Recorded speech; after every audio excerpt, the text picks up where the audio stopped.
okay, well then who even am I?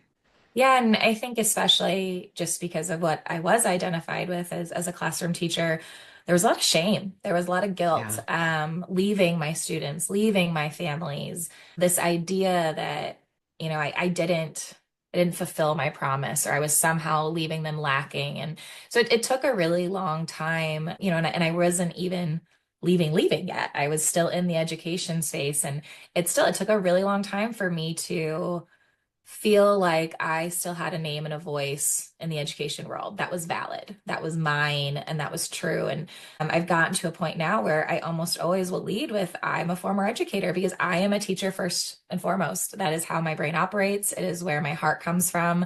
It's how I lead in connection and networking. And I have this love of learning and love of connecting people and conversation. And a lot of that comes from that. And I have found and I have accepted and grown in the fact that the classroom was the logical answer because it is the most obvious answer. People don't tell you you can be a youth development specialist or a nonprofit owner or entrepreneur in the youth care work. Like those aren't titles when you're five, you know? No, So turns so out.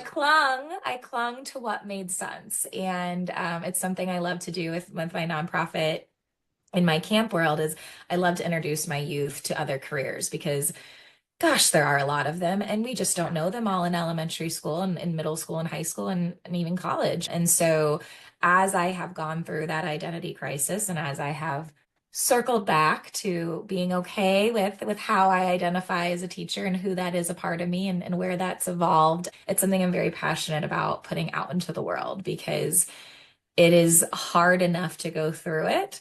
It's harder if you don't realize so many other people have as well and why we have, right? Yeah. So yeah, it is certainly a conversation that needs to be had.